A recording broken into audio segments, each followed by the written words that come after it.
Hello students, welcome to my GNU solution. Students, आज की video में हम डिस्कस करेंगे MPS 002 international relations theory and problems के चैप्टर 1, जिसका नाम है यथार्थवादी एवं नव यथार्थवादी उपागम।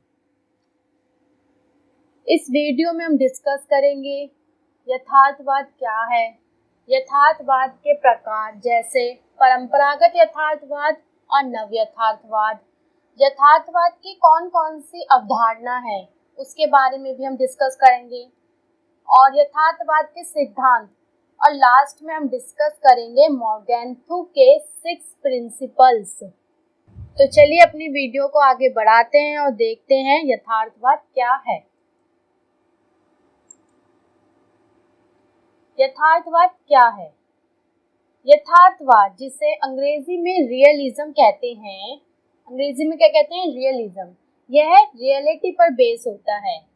जैसा कि आपको नाम से ही समझ आ रहा होगा कि जो रियल में हो रहा है, यथार्थवाद उसी पर बेस्ड होता है। ठीक है, जो यथार्थवाद के समर्थक है, यानी जो यथार्थवाद का जो समर्थन करते हैं, वो उनका कहना है कि यथार्थवाद दुनिया को उसी रूप में देखता है जिस रूप में दुनिया रियल में है। ठीक है, यानी जो यथार्थवाद है वो दुनिया को किस रूप में दिखता है? उसी रूप में देखता है जिस रूप में दुनिया रियल में है या वास्तव में है। यथार्थवादियों का मानना है कि यथार्थवाद राष्ट्रों के बीच संबंध किस प्रकार के हैं उस पर बल देता है।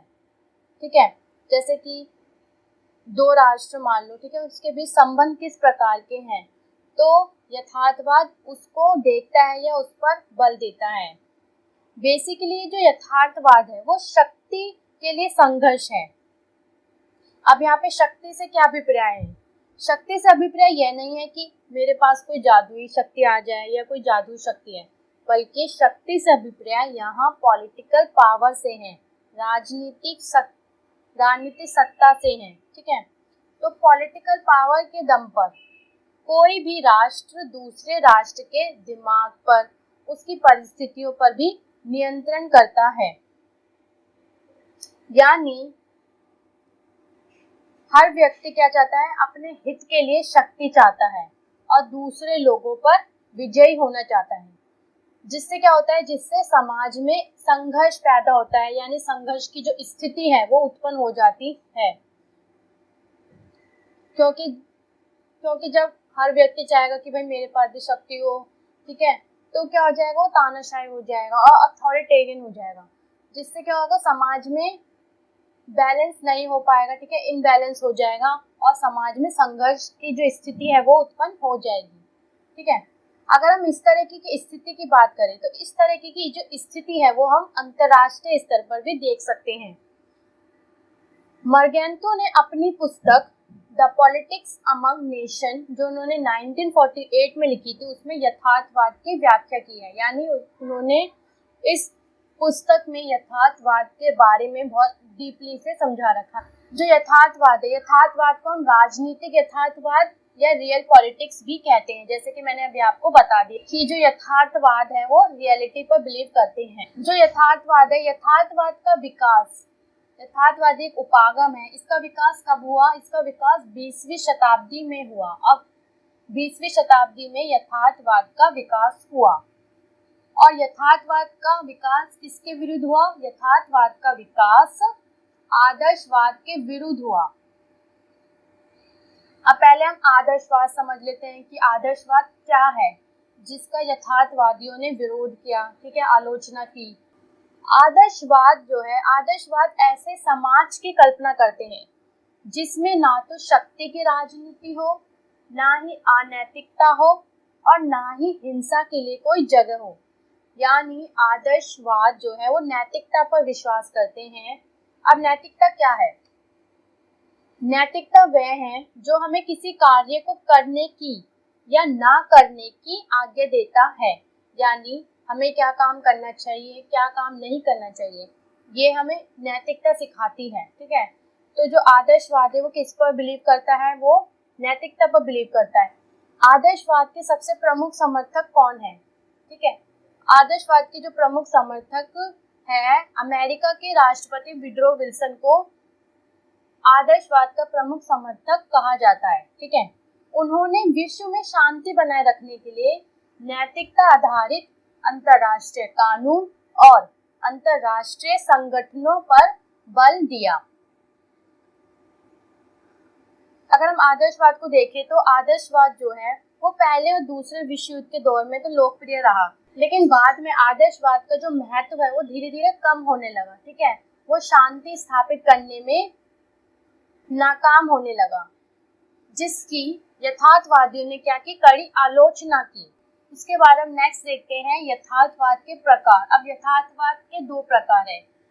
फर्स्ट है परंपरागत यथार्थवाद, जिसे हम क्लासिकल रियलिज्म कहते हैं, और सेकंड है नव यथार्थवाद, जिसे हम नियो रियलिज्म कहते हैं। ठीक है, अब फर्स्ट हम डिस्कस करेंगे क्लासिकल यथार्थवाद यानी परंपरागत यथार्थवाद। जैसा कि आप देख सकते हैं कि प्राचीन काल से ही यथार्थवाद के ऊपर विभिन्न विचारकों ने अपने विचार प्रस्तुत किए। ठीक है, जैसे कि थुसिडाइज हो गया, मैकियावेली हो गया, हंस जे मर्गेंथु हो गए। ठीक है, इन्होंने क्या किया है, परंपरागत यथार्थवाद के ऊपर अपने जो विचार है उसको प्रस्तुत किया है। तो फर्स्ट हम देखते हैं थुसिडाइज के विचार कि थुसिडाइज क्या कहते हैं।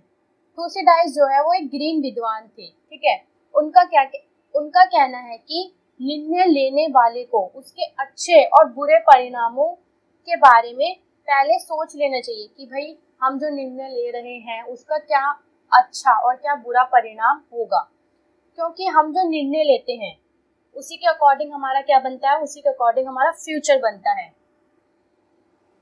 थुसिडाइज का यह भी कहना है कि हर राष्ट्र को अपनी शक्ति बढ़ानी चाहिए, क्योंकि शक्तिशाली देश वो सब कुछ कर सकता है जो कुछ करने की उसके पास क्षमता है।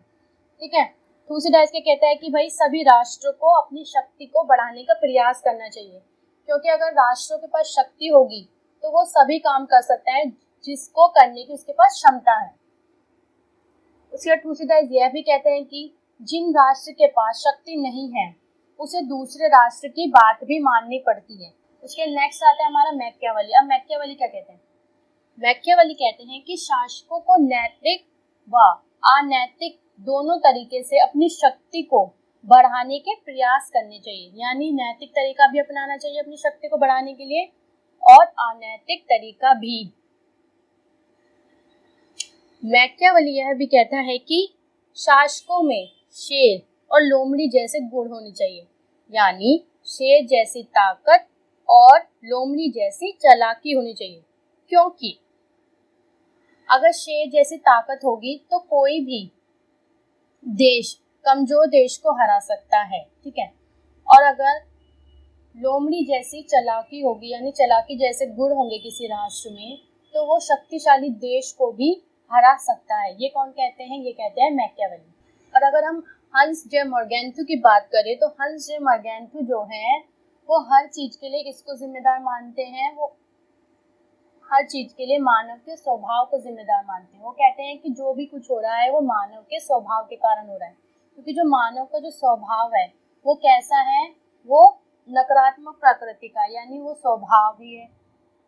मानव का जो स्वभाव है लोभी और लालची किस्म का है। ठीक है, जो सिर्फ अपने बारे में ही सोचता है। तो यथार्थवादियों ने मानव की प्रकृति का चित्रण किस प्रकार किया है, मानव की जो प्रकृति का चित्रण नकारात्मक चित्रण के रूप में प्रस्तुत किया है। ठीक है, इसके नेक्स्ट देखते हैं नव यथार्थवाद, जिसे समकालीन यथार्थवाद भी कहा जाता है। नव यथार्थवाद को क्या कहा जाता है, समकालीन यथार्थवाद भी कहा जाता है, जिसका वर्णन केनेथ वॉल्स की पुस्तक the theory of international politics में मिलता है, जिसे उन्होंने कब लिखा, 1979 में केनेथ वॉल्स ने एक बुक लिखी जिसका नाम क्या था, the theory of international politics.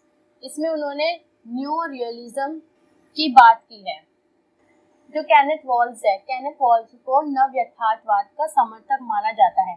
अगर हम नव यथार्थवाद की बात करें तो नव यथार्थवाद की पुनः व्याख्या ही है, यानी नव यथार्थवाद को यथार्थवाद की पुनः व्याख्या करके बनाया गया है, जिसमें विश्व राजनीति को और बेहतर तरीके से समझने की कोशिश की गई है। जो नव यथार्थवादी है वो क्या कहते हैं, वो नव यथार्थवादी अंतरराष्ट्रीय संरचना को ही दोषी मानता है। वो कहते हैं कि जो अंतरराष्ट्रीय व्यवस्था की जो स्ट्रक्चर है या जो संरचना है वो ठीक तरीके से नहीं बनी हुई है, ठीक है, तो वो उसको दोषी मानते हैं। वो क्या कहते हैं, अब हम देखते हैं कि केनेथ वॉल्स क्या कहते हैं अंतरराष्ट्रीय संरचना के बारे में। वॉल्स कहते हैं कि अंतरराष्ट्रीय व्यवस्था का स्ट्रक्चर ही ऐसा है जिसके कारण हर कोई राष्ट्र शक्तिशाली बनना चाहता है। चाहे आप इकोनॉमिक स्ट्रक्चर को देख लो, चाहे आप पॉलिटिकल स्ट्रक्चर को देख लो, एक्सेट्रा एक्सेट्रा। फॉर एग्जाम्पल, मान लो कोई एक राष्ट्र आर्थिक रूप से बहुत ज्यादा पावरफुल है, यानी उसके पास सारी इकोनॉमिकल सुविधाएं, ठीक है, इकोनॉमिक सुविधाएं हैं, आर्थिक सुविधाएं हैं, तो कोई दूसरा राष्ट्र भी ये सोचता है कि भाई मेरे पास ये सारी सुविधाएं क्यों नहीं है, ठीक है, और वो व्यक्ति सारी सुविधाओं को प्राप्त करने के लिए क्या करता है, संघर्ष करता है, ठीक है, और संघर्ष करने के लिए किसका प्रयोग करता है, वो शक्ति का प्रयोग करता है। तो इसी तरीके से केनेथ वॉल्स कहते हैं कि अंतरराष्ट्रीय व्यवस्था की संरचना जो है वो ठीक तरीके से बनी हुई नहीं है, ठीक है। अगर हम राजनीतिक स्ट्रक्चर को देखें तो राजनीतिक स्ट्रक्चर में भी इसी तरीके से संघर्ष चलता रहता है।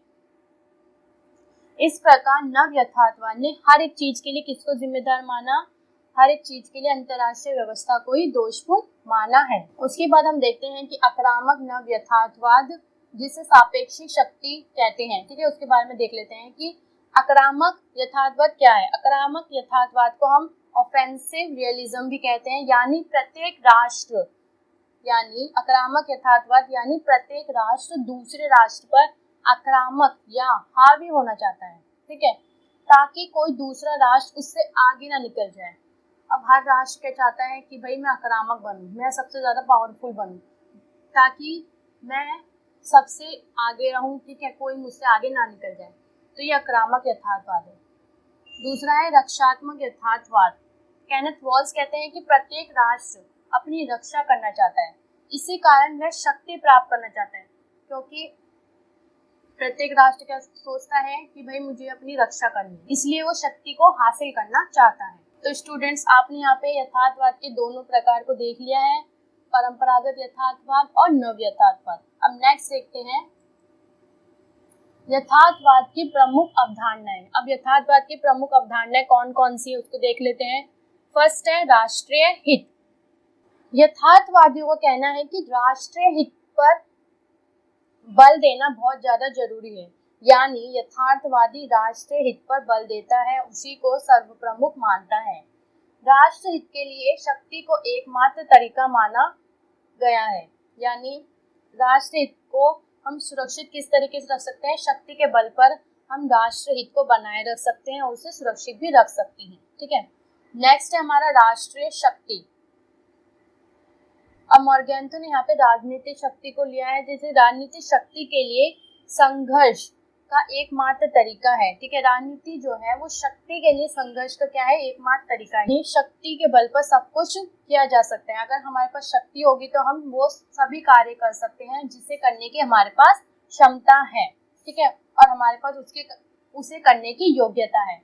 तो यहाँ पे मॉर्गेंथो ने किस पर बल दिया, यहाँ पे मॉर्गेंथो ने राजनीति को शक्ति के लिए संघर्ष माना है, ठीक है। नेक्स्ट हम देखते हैं राष्ट्रीय सुरक्षा। अब राष्ट्रीय सुरक्षा क्या है, राष्ट्र की सुरक्षा करना, ठीक है, किसी भी नागरिक का या किसी भी व्यक्ति का, ठीक है, राष्ट्र की सुरक्षा करना उसका प्रथम और अंतिम निर्णय होना चाहिए, ना तो इसके साथ समझौता करना चाहिए और ना ही इसको खतरे में डालना चाहिए।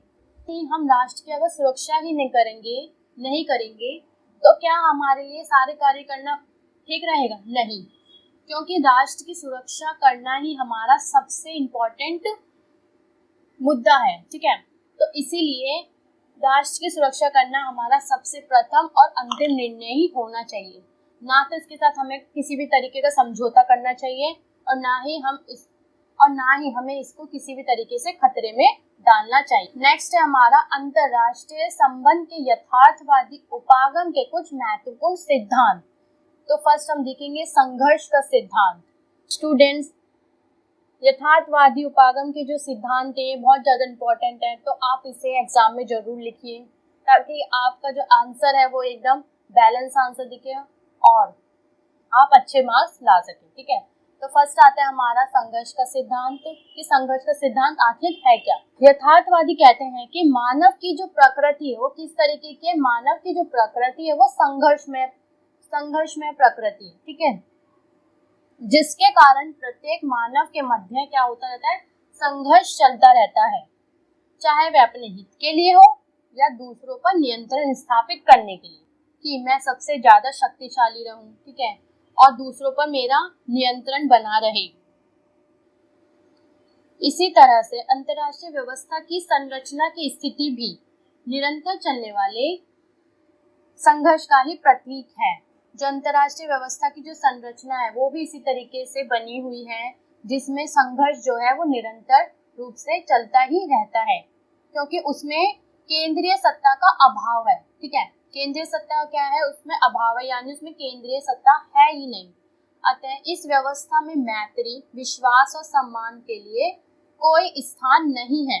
यानी इस व्यवस्था में ना तो किसी के साथ मित्रता की जा सकती है और ना ही किसी पर विश्वास किया जा सकता है, क्योंकि हर राष्ट्र चाहता है कि मैं हमेशा शक्तिशाली रहूं। ठीक है, मेरा दबदबा सभी पर बना रहे। इसी कारण कोई भी राष्ट्र मैत्रीपूर्ण संबंध स्थापित नहीं कर सकता, ना ही एक राष्ट्र दूसरे राष्ट्र पर पूरी तरीके से विश्वास कर सकता है। ठीक है, नेक्स्ट हमारा शक्ति संतुलन का सिद्धांत। अब शक्ति संतुलन का सिद्धांत क्या है उसके बारे में हम डिस्कस करेंगे।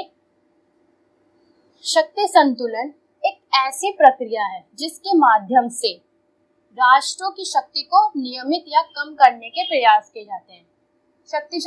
शक्ति संतुलन के माध्यम से क्या किया जाता है, जो राष्ट्रों की जो शक्ति है उसको क्या किया जाता है, नियमित या सीमित किया जाता है या कम किया जाता है। ठीक है, यानी ऐसी नीतियां बनाई जाती हैं जिससे शक्ति को कंट्रोल किया जा सके। क्योंकि कई बार ऐसा होता है कोई राष्ट्र सबसे ज्यादा अगर शक्तिशाली बन जाता है तो वो क्या हो जाता है, दूसरे राष्ट्र पर क्या हो जाता है, खतरा साबित होने लगता है। इस वजह से कुछ ऐसी नीतियां बनाई जाए जिससे शक्ति को नियमित किया जा सके या कम किया जा सके। लेकिन अगर हम शक्ति संतुलन की बात करें कि शक्ति संतुलन स्थायी रूप से रह सकता है, नहीं, शक्ति संतुलन कभी भी स्थायी रूप से नहीं रह सकता, क्योंकि कुछ राष्ट्र अपने वर्चस्व को कायम रखने के भरपूर प्रयास करते हैं। ठीक है, जिसके कारण शक्ति को लंबे समय तक नियमित कर पाना असंभव हो जाता है। यानी बहुत सारे राष्ट्र क्या सोचते हैं कि भाई मेरा वर्चस्व बना ही रहे, ठीक है, बना रहे। इस वजह से शक्ति संतुलन का जो सिद्धांत है वो स्थायी नहीं है। ठीक है, और उसे नियमित और लंबे समय तक उसे नियमित कर पाना असंभव हो जाता है। नेक्स्ट है हमारा अवरोध का सिद्धांत। अब अवरोध का सिद्धांत क्या है, जैसा कि आपको पता है कि कोल्ड वॉर में जब दो महाशक्तियों की वैचारिक संघर्ष चल रहा था, यानी अमेरिका और यूएसएसआर के बीच जब वैचारिक संघर्ष चल रहा था, यानी कोल्ड वॉर का समय जब चल रहा था, और दोनों ही जो शक्तियां हैं, दोनों ही जो महाशक्तियां हैं वो अपनी अपनी शक्तियां दिखाने में लगी हुई थी। ठीक है, जिसकी वजह से क्या हो रहा था, अन्य जो देश है उसके लिए क्या हो रहा था, खतरा उत्पन्न हो रहा था। ठीक है, और उसी संघर्ष को रोकने के लिए अवरोध के सिद्धांत की उत्पत्ति हुई, क्योंकि यदि उन दोनों के मध्य इसी तरह से संघर्ष चलता रहता, ठीक है, तो अंतर्राष्ट्रीय जो व्यवस्था है उसके क्या होता, अंतर्राष्ट्रीय व्यवस्था के भंग होने का खतरा उतना ही बढ़ता रहता। ठीक है, इसी खतरे को रोकने के लिए अवरोध यानी रुकावट का सिद्धांत को अपनाया गया। फिर नेक्स्ट देखते हैं मॉर्गेंथो के 6 प्रिंसिपल। स्टूडेंट्स, ये जो मॉर्गेंथो के 6 प्रिंसिपल्स है ये बहुत ज़्यादा इम्पोर्टेंट है, तो आप इसे एग्जाम में जरूर लिखिए, चाहे आपसे पूछा जाए या ना जाए। लेकिन अगर आपके पास यथार्थवाद से रिलेटेड कोई भी क्वेश्चन आता है एग्जाम में, ठीक है, तो आप मॉर्गेंथो के 6 प्रिंसिपल्स को लिखना ना भूलें। तो हम डिस्कस करते हैं मॉर्गेंथो के 6 प्रिंसिपल्स को। ठीक है, तो फर्स्ट है हमारा शक्ति के संदर्भ में राष्ट्रीय हितों की व्याख्या, यानी concept of interest defined in terms of power. अब यहाँ पे शक्ति के संदर्भ में बात की गई है, किसके लिए? राष्ट्रीय हित के लिए बात की गई है। मर्गेंथु क्या कहते हैं वो देख लेते हैं शक्ति के संदर्भ में। मर्गेंथु सबसे पहला विचारक था जिसने यथार्थवाद को क्या दिया? वैज्ञानिक रूप दिया। इसका कहना था कि सभी देश के लिए राष्ट्र हित सर्वोच्च होना चाहिए। ठीक है, ये कहते हैं कि राष्ट्र हित के लिए ये क्या कहते हैं कि राष्ट्र हित के लिए शक्ति पर बल देना आवश्यक है। यानी राष्ट्र हित के लिए शक्ति पर बल देते हैं, कौन देते हैं? मर्गेंथु देते हैं। ये कहते हैं कि नैतिकता और आदर्शवाद से कुछ नहीं होता, सिर्फ हमें शक्ति पर ही फोकस करना चाहिए। मर्गेंथु ने राष्ट्र हित के लिए शक्ति पर बल दिया, क्योंकि सभी फैसले राष्ट्र हित के मुताबिक ही लिए जाते हैं। नेक्स्ट है हमारा राज्य आकांक्षा तथा विश्व के सामान्य नैतिक नियमों में पृथकता। इसमें क्या कहा जाता है? इसमें कहा जाता है कि राजनीतिक यथार्थवाद राज्य की नैतिक आकांक्षाओं तथा विश्व में प्रचलित नैतिक नियमों के बीच कोई संबंध स्वीकार नहीं करता। यानी जो राज्य हैं, यानी जो राजनीतिक यथार्थवाद है, वो राज्य की जो नैतिक आकांक्षाएं हैं और जो नैतिक नियम है उसके बीच किसी भी तरीके का जो संबंध है उसको स्वीकार नहीं करता। ठीक है, यह सिद्धांत समस्त राष्ट्रों को इंटरनेशनल पॉलिटिक्स के रंगमंच का ऐसा कलाकार मानता है जो अपने राष्ट्रीय हितों की पूर्ति में संलग्न रहते हैं। यानी हर राष्ट्र क्या चाहता है कि भाई मेरे राष्ट्र की हितों की पूर्ति हो। ठीक है,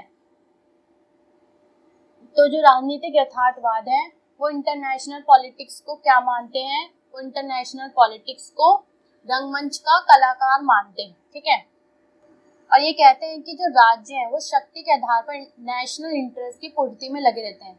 यानी शक्ति के बल पर जो राज्य हैं वो नेशनल इंटरेस्ट की पूर्ति करने में ही लगे रहते हैं। ये कौन कहते हैं? ये राजनीतिक यथार्थवाद कहते हैं। ठीक है, उसके बाद नेक्स्ट हमारा राष्ट्रीय हितों पर परिस्थितियों का प्रभाव। यानी परिस्थितियों का क्या प्रभाव पड़ता है राष्ट्रीय हितों पर।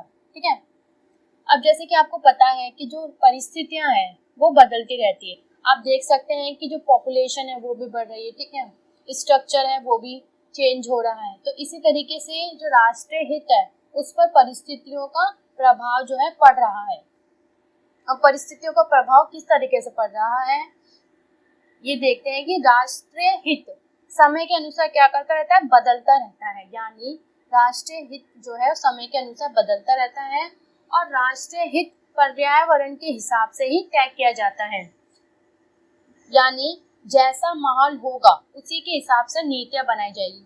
मान लो अगर हमारे जो पॉलिटिकल स्ट्रक्चर है और जो सोशल स्ट्रक्चर है उसमें बहुत सारे चेंजेस आ गए, तो हमारी जो नीतियां है, हमारी जो पॉलिसीज है वो उसके अकॉर्डिंग जो है पॉलिसीज हमारी बनाई जाएगी। ठीक है, नेक्स्ट हम देखते हैं राजनीतिक क्षेत्र पृथक स्वायत्तता रखता है। यानी political realism maintain the autonomy of political sphere. अब जो यथार्थवाद है वो इंटरनेशनल पॉलिटिक्स जो है उसके प्रति कानून और नैतिक दृष्टिकोण अपनाने के विरुद्ध है। यानी वो ना तो कानूनी दृष्टिकोण को अपनाते हैं और ना ही वो नैतिक दृष्टिकोण को अपनाते हैं, क्योंकि वो कहते हैं कि इससे क्या होता है? इससे राजनीतिक क्षेत्र की जो स्वायत्तता है, यानी जो राजनीतिक क्षेत्र की जो ऑटोनॉमी है वो क्या हो जाती है? वो नष्ट होने का उसमें क्या रहता है? भय रहता है। इसलिए यथार्थवादी जो है इंटरनेशनल पॉलिटिक्स में कानूनी और नैतिक दृष्टिकोण को अपनाने से इनकार करते हैं। इससे हमारा अंतरराष्ट्रीय राजनीति के मानव प्रकृति पर आधारित वस्तुगत नियम यानी political realism believe that politics is governed by objective laws that have their roots in human nature. अब इसमें मर्गेंथु क्या कहते हैं? इसमें मर्गेंथु कहते हैं कि हम जो भी नियम बना रहे हैं वो किसके अकॉर्डिंग होने चाहिए? मानव की प्रकृति के अकॉर्डिंग होने चाहिए। क्योंकि जो मानव है, जैसे कि आपको पता है कि जो मर्गेंथु है उन्होंने मानव के जो स्वभाव है उसको कैसा बताया?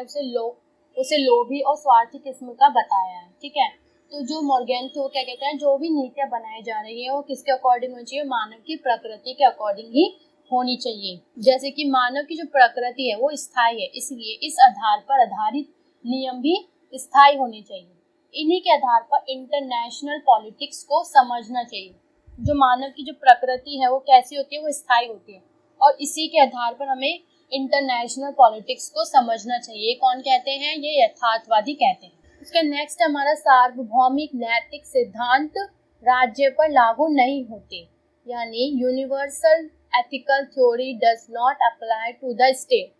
अब इसमें क्या कहा गया है ये देखते हैं। यथार्थवादी स्वीकार करता है कि नैतिकता के सार्वभौमिक सिद्धांत, जो नैतिकता के जो सिद्धांत है उसको राज्यों पर ज्यों का त्यों लागू नहीं किया जा सकता, यानी नैतिकता के जो सार्वभौमिक सिद्धांत है उसको राज्य पर उसी तरीके से लागू नहीं किया जा सकता जिस तरीके से वो है, ठीक है, बल्कि उन्हें टाइम और प्लेस के अनुसार बदलना पड़ता है। यानी टाइम के अकॉर्डिंग और प्लेस के अकॉर्डिंग जो नैतिकता की जो सिद्धांत है उसको बदलना पड़ता है, तो इसलिए उसे राज्य पर जो का त्यों लागू नहीं किया जा सकता। इसमें कहा गया है कि हमें दूरदर्शिता यानी हमें दूर की सोचनी चाहिए, जो हम निर्णय लेंगे उसका क्या परिणाम होगा, यानी हमें दूर की सोचनी चाहिए कि भाई हम जो निर्णय ले रहे हैं उसका इम्पैक्ट क्या पड़ेगा फ्यूचर में, ठीक है, तो ये दूरदर्शिता पर डिपेंड है।